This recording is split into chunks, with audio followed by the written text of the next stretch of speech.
fellow members and guests. You are what you listen to.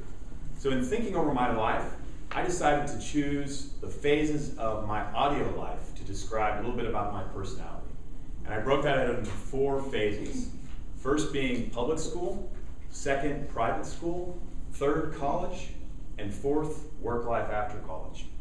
So in the first phase, it was a little awkward. It was very clumsy. It was a lot of self-discovery. I latched on very quickly to Weird Al Yankovic. If you know Weird Al Yankovic, you know this is parody music. It's polka, it's accordion. Not very cool. And I soon found this to be a social limiter. I decided I needed to expand my horizons if I was going to impress the attractive girl next door. So, in a somewhat awkward move, I went out and forcibly bought Guns N' Roses' Appetite for Destruction and Def Leppard's Hysteria.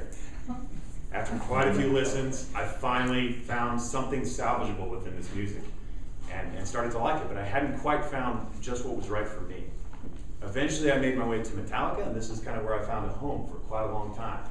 I also then met a friend of mine, Jason, who also happened to like Metallica and happened to be a guitar player.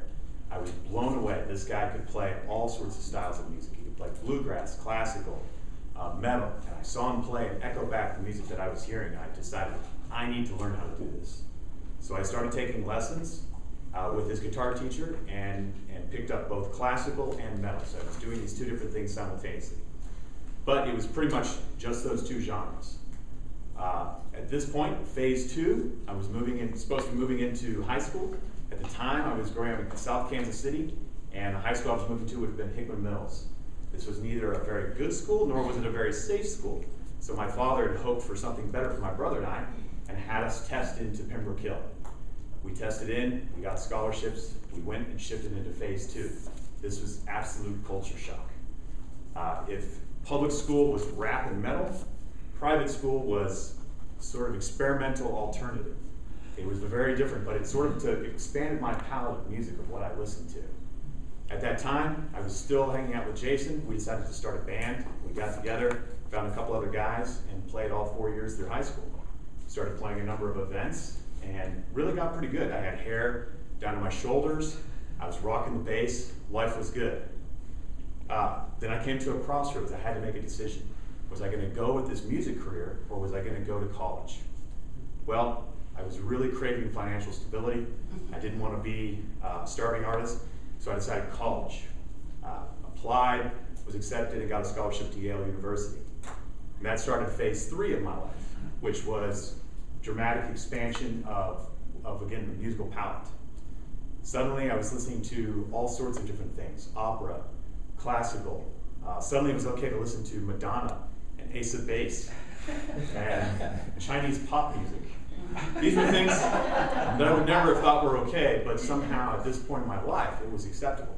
And the diversity and the variety of culture that was surrounding me made it okay to listen to these different forms of music. I also met my wife at school, and I'd like to believe that music played a role in how we got together. There was a study recently that came out in the Psychology of Music journal that said, pretty much proved you're more attracted to the opposite sex when holding a guitar. So I'd like to believe that my wife saw me playing a group on campus and just instantaneously fell in love with me. So I graduated and moved into phase 4 of my musical life, or audio life actually. And this was marked a little bit more by maturation and really refinement of what I listened to. I broke out into jazz, big band music, old country, musical soundtracks.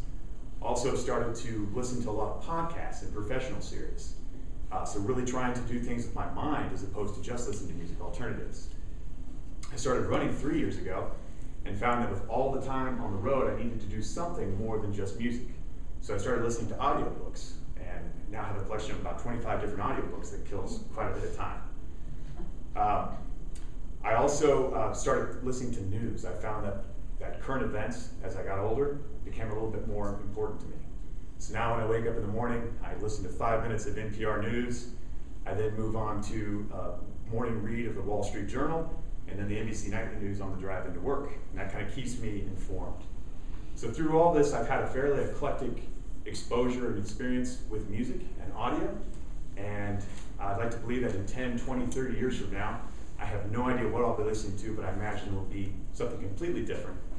So if you have any suggestions, I believe variety is the spice of life. Send them my way. I'm all ears.